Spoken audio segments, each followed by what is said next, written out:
My name is Roger Moorhouse. I'm a historian of Central Europe, visiting professor at the College of Europe at Tallinn in Warsaw.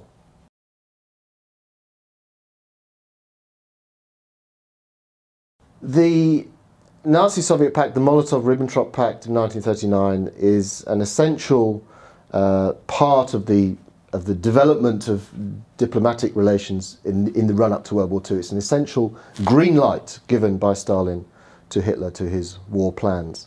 It's signed on the 23rd of August 1939 in Moscow between the German Foreign Minister Ribbentrop and the Soviet Foreign Minister Molotov. And at first sight, it's essentially just another non-aggression pact. There are a lot of non-aggression pacts being signed in the 1930s. It's quite a common diplomatic instrument between nations. All of those other non-aggression pacts are exactly what they say they are. They are non-aggression pacts where the two sides promise not to go to war with one another, promise to settle their differences by negotiation. And at first sight, the Nazi-Soviet Pact is the same as that. The text of the pact itself is a standard non-aggression pact. What sets the Nazi-Soviet Pact apart is the secret protocol that was appended to it, which was signed at the same time, which essentially divided Central Europe into spheres of influence between Nazi Germany and the Soviet Union. And this is what sets it apart from other political and diplomatic treaties of the period. The comparison that's often made, particularly in the Soviet and then later the Russian narrative and the Russian historiography, is to compare the Nazi-Soviet Pact with the Munich Agreement of September 1938. And the Munich Agreement was the instrument by which the British and the French essentially dismembered Czechoslovakia to meet German territorial demands. The demand from Hitler that the Sudetenland, the German-inhabited area of Bohemia and Moravia, should be ceded to Germany. The British and the French essentially forced the Munich Agreement on the Czechs and dismembered Czechoslovakia to meet Hitler's requirements. And in the aftermath, in the breakup of the Czechoslovakia, the Poles took a small area of a place called Teschen. Now, the comparison is often made, particularly by the Russians, that that was in every way comparable to the Nazi-Soviet Pact, but that's really rather disingenuous. The Munich Agreement, however, in retrospect, wrong-headed it was an attempt to secure peace. The Nazi-Soviet Pact and its secret protocol was a treaty for war. They are fundamentally different.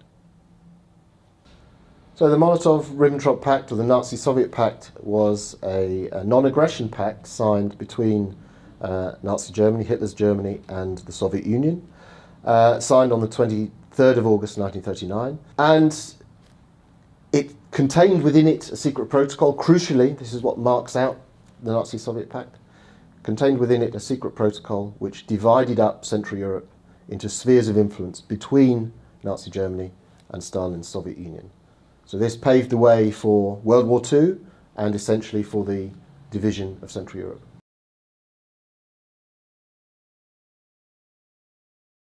The military parade at Brest-Litovsk on the 22nd of September is a very interesting episode in the history, not only of the September campaign, the opening campaign of World War II, but also in the wider relationship between the Nazi Germany and the Soviet Union. The reason for this coming together between German and Soviet troops or forces was that German forces under Guderian had pushed much further east than had previously been planned. The original demarcation line between the two was much further to the west than Guderian found himself. So he actually took the city of Brest, and that was earmarked for Soviet occupation. So by the time the Soviets also invade Poland on the 17th of September, they advance very quickly and they want to take over the territory that's been earmarked for them under the secret protocol to the Nazi-Soviet Pact.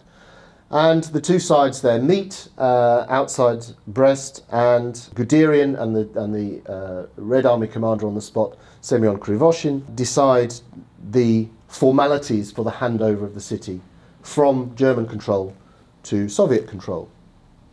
And the way that is done is essentially with a joint military parade. It's not strictly a victory parade in the sense that it's often described. It's not quite that. It's more of a handover from German to Soviet control.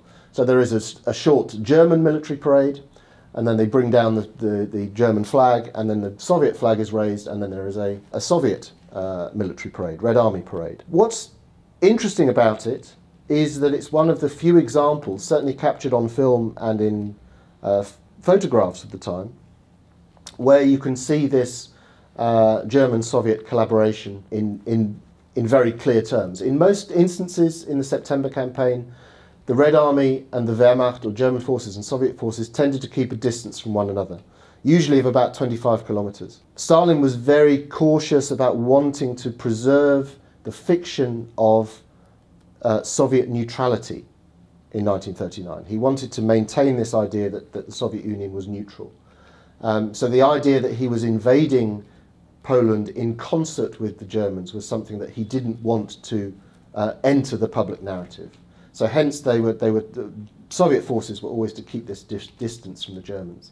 So there are only a couple of instances where you see this close collaboration effectively between German and Soviet forces, one being at Brest-Litovsk and the other being in Lvov later on during the September campaign. So that's the significance of the parade at Brest-Litovsk.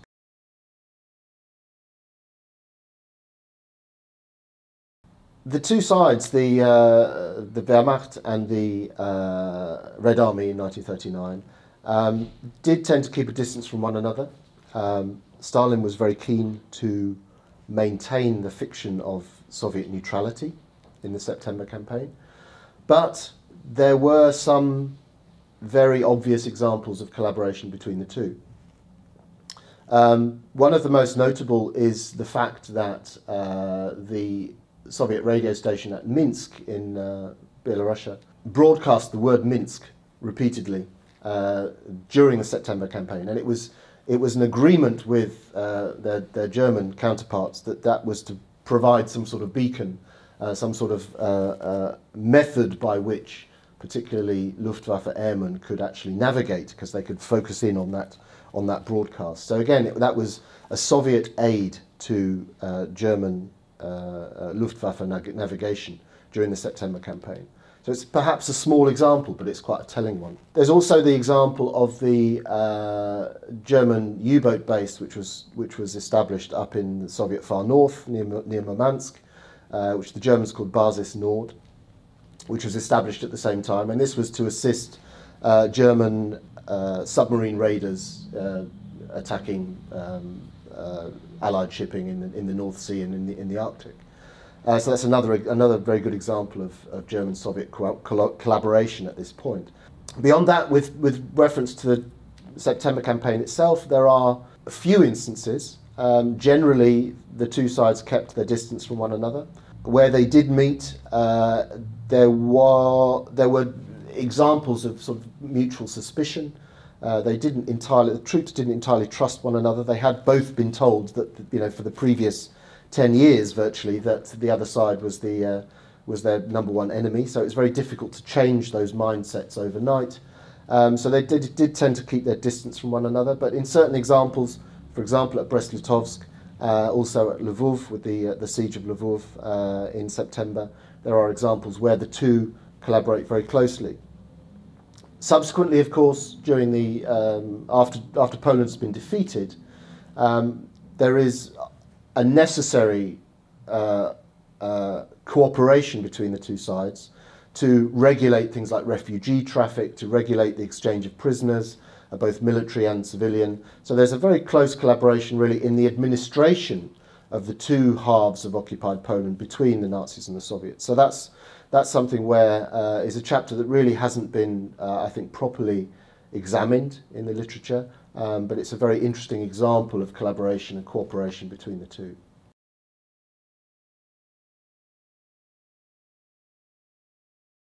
The secret protocols are kept, as the name suggests, very secret. There are whispers at the time, just after the signature of the Nazi-Soviet Pact, that there was a secret protocol attached to it, and very broad suggestions of what information those protocols might contain, but it wasn't really made public until after the war. The protocols were raised at the Nuremberg trials in 1945-46, but the Soviets were very keen to prevent the Nazi-Soviet pact being an issue, being brought up at the Nuremberg trials, and they effectively prevented that from happening. So they prevented any discussion of the wider implications of the pact. So it took really until 1948 for the protocols, first of all, to be published. And that happened in a tranche of documents which had been found by the Americans, post-war German documents which was found by the Americans and were subsequently published in 1948 by the State Department. And that was the first time that the text of the secret protocol was made public. And the Soviet reaction was very interesting. The Soviets essentially claimed that these were falsifications, that these were forgeries.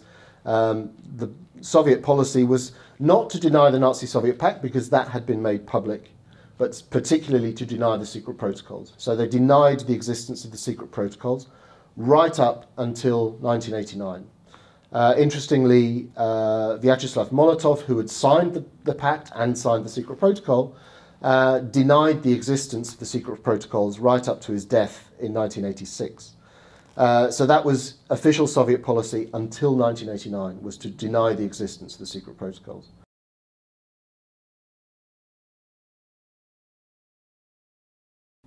The general reaction to the publication of the secret protocol and of the text of the Nazi-Soviet pact is an interesting question. I don't think it had a huge effect on public opinion. Bear in mind, in 1948, you've got the beginnings of the Cold War starting.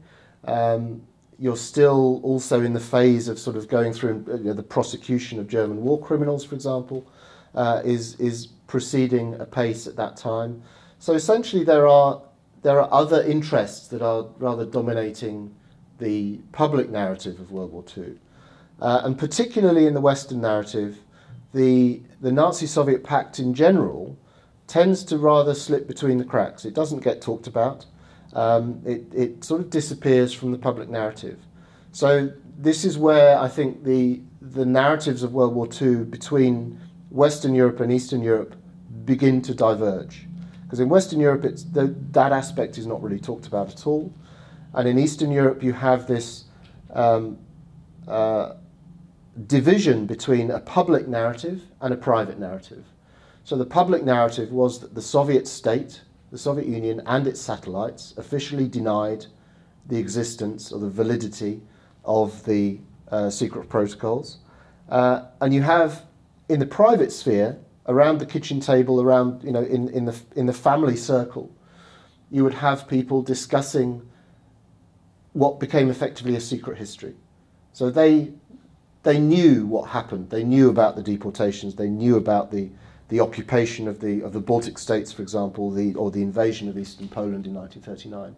So you have this division between a public narrative of what was acceptable and what was allowed to be said and what was allowed to be printed in the newspapers, and a private narrative of what people would say around their kitchen tables.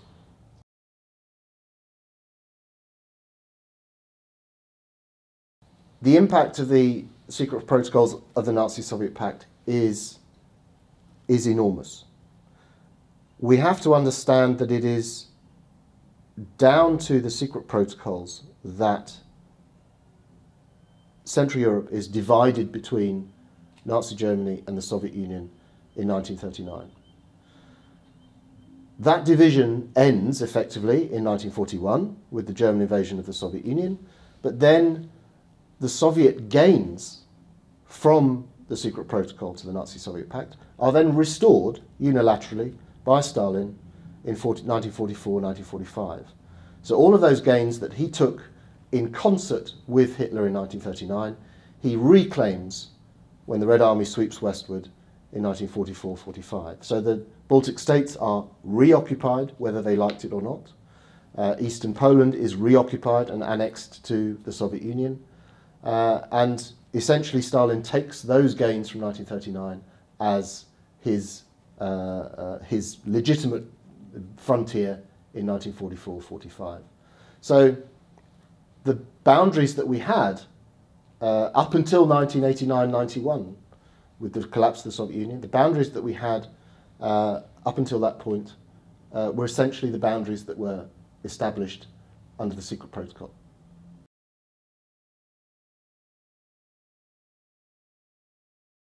The Baltic states are particularly grievously affected by the secret protocol, by the Nazi-Soviet Pact, because of course that was the instrument by which the Baltic states were incorporated into the Soviet Union in 1939-1940.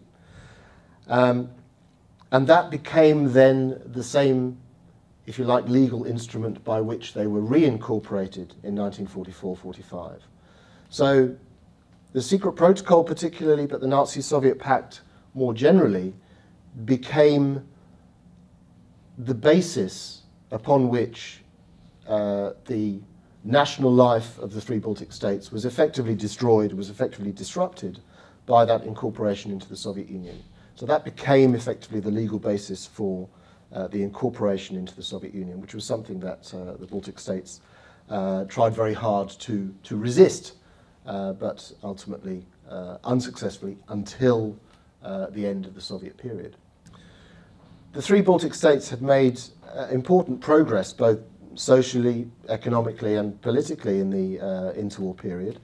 And that progress was effectively derailed by the occupation and annexation of the Baltic states in 1940.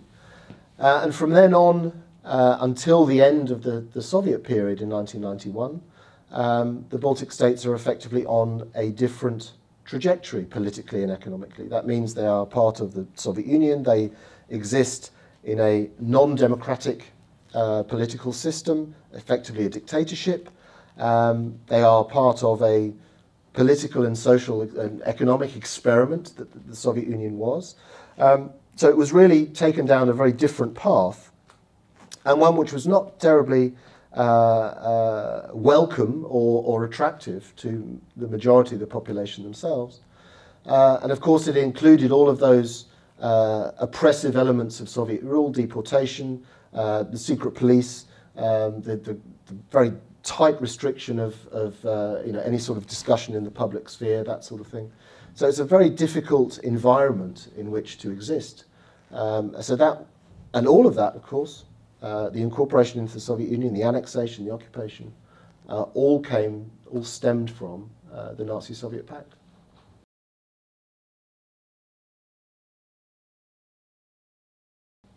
Profound political change and revolutions often have a very long tail in the sense that you need time to change the outlook, change people's minds and so on. It was once said, for example, of German society after the reunification of 1990, that it would take a generation although the wall had come down, the Berlin Wall had come down, it would take a generation for the wall in people's heads to come down as well.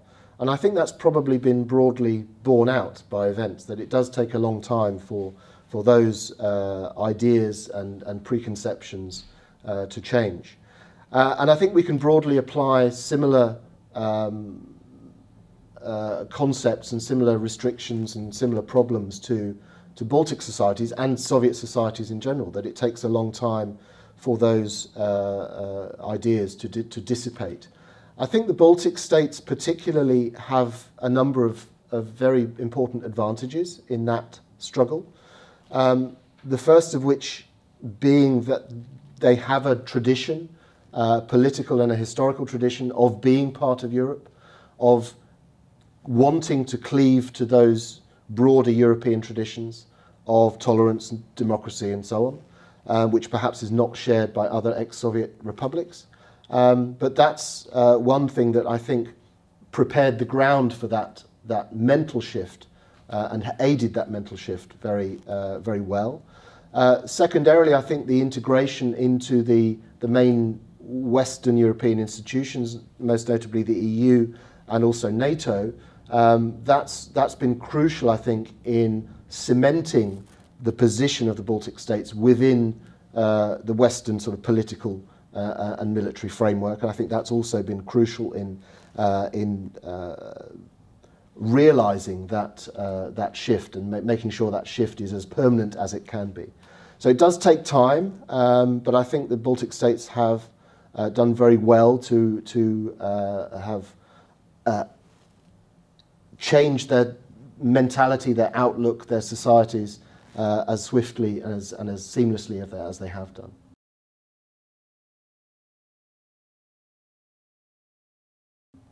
I think the secret protocol is still felt, definitely, in the Baltic states. It's one of those aspects that I think is, because it was so profound during the Soviet period, particularly, as almost as the ultimate sort of betrayal, the ultimate boo word in Baltic society at that time, that will take a long time to dissipate. And I think particularly the geopolitical position that the Baltic states find themselves in now, which is that they are small countries with a large country as their eastern neighbour, a large country that is traditionally quite expansionist and can be quite aggressive, and still harbours ambitions to perhaps reincorporate what it calls its near abroad. It shows that the problems that created the secret protocol and that the secret protocol embodied, those problems have not yet completely gone away. So the secret protocol is has not yet been consigned to history, unfortunately. So those pressures and those threats are unfortunately still there.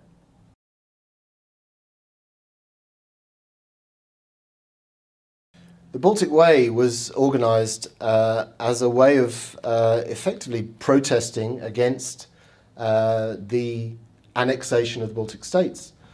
Going way back to, it's the 50th anniversary of the Nazi-Soviet Pact, the 50th anniversary of the secret protocol. So it was a way of protesting against that and crucially trying to bring the fate of the Baltic states, that as they saw it, they had been forcibly annexed by the Soviet Union. It's trying to bring that story to the outside world. So it was a very public protest, which is remarkable. The Soviet Union didn't tend to tolerate large-scale public protests.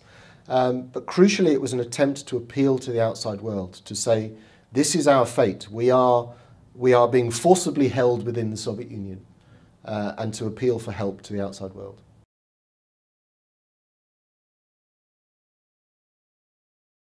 The Baltic Way is, I think, particularly interesting because it is, first of all, a mass protest.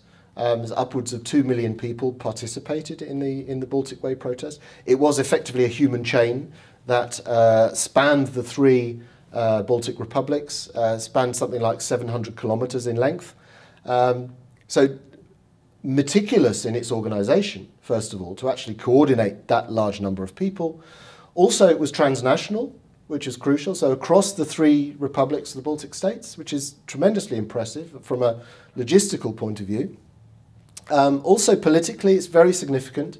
The Soviet Union was inching towards reform at this point, in 1989, so you have Gorbachev in power as the General Secretary of the Communist Party, and with his Glasnost and Perestroika, he is attempting to reform the structures and the political outlook of the Soviet Union. Ultimately fails in that process, but he is at least trying to reform. So it's important to understand that the Baltic Way is both part of that process and a reaction to it. It is an attempt to take advantage of the new comparative liberalism of the Soviet state at that point.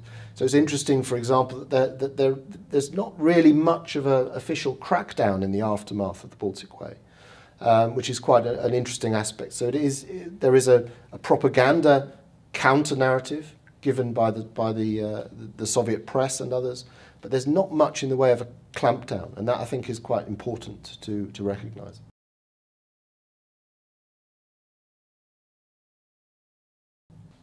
The Baltic Way was very significant in that it showed that Soviet society was part and parcel of the ongoing protests against communist rule that were going on in Central Europe. So in a sense it fits within that broader narrative. So within Central Europe, there had been spasms of resistance against communist rule, going way back to 1953, 1956, 68, 1980 with Solidarity. And then you have this sort of gradual decline in Soviet rule, certainly in communist rule. And by the end, by 1989, it's a political and economic system that is more or less dead on its feet, and it's almost waiting for the last push from the ordinary people to sort of knock it over. And I think the Baltic Way is very significant in the fact that it shows that within the Soviet Union itself, those pressures, those ideas of liberty, those ideas of trying to restore independence, which was taken from the Baltic States in 1940, are also very much alive. So it's part and parcel of that broader protest movement against communist rule. And that, I think, is crucially important.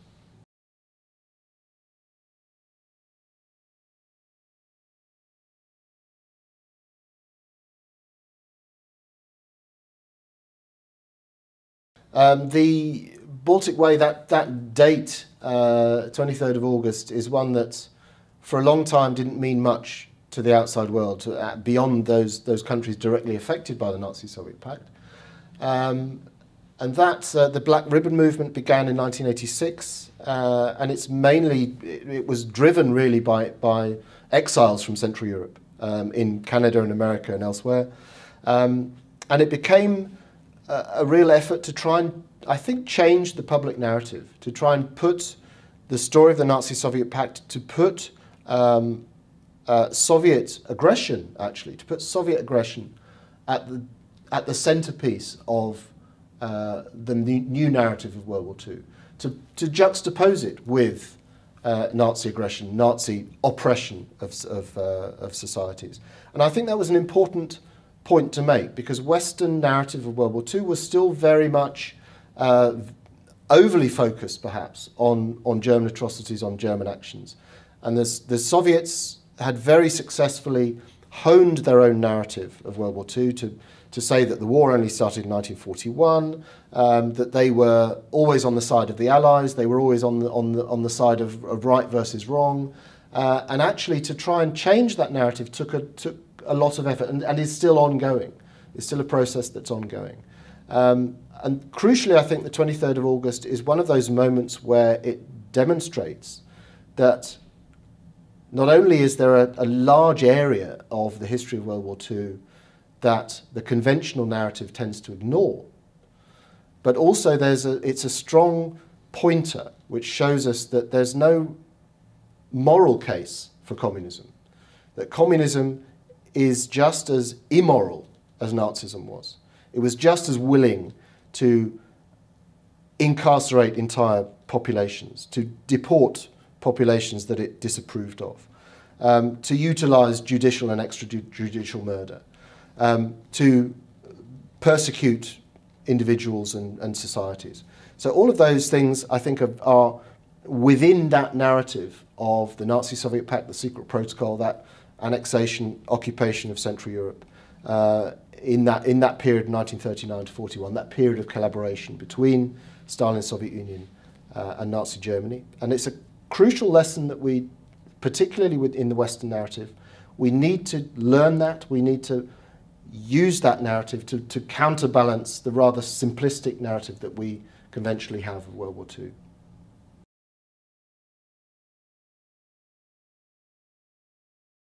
The Molotov-Ribbentrop Pact is still, I think, very significant. I think it's very important, in a sense, to remember that period, to remember it as an important counterbalance to what has been, traditionally the narrative of World War II has been rather one-sided, particularly in the Western example.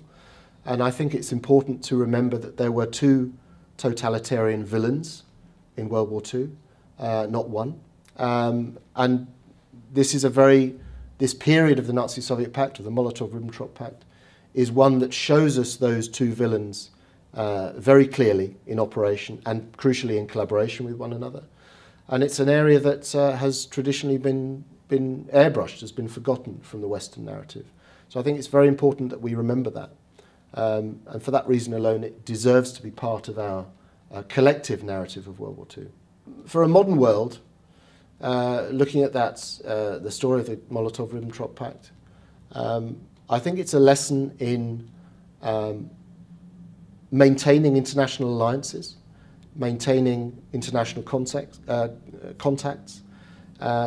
and crucially, I think, for those nations like the Baltic States who perhaps feel occasionally nervous with larger, perhaps more aggressive neighbours to one side or other, that they do need to have foreign contacts. You can't survive alone in the modern world. And to remind the Western world that it sometimes needs to go into bat. It needs to help out, have a commitment to the smaller nations within its political sphere. So it's a reminder of all of those, of the frailties really of the world that we live in, that there are still perils there that need to be met and need to be guarded against. I think the primary lesson for the Western world that the Nazi-Soviet Pact teaches us is to try and essentially get away from this rather rose-tinted view of Soviet history, which I think still prevails through large sections of the Western media and Western academia particularly.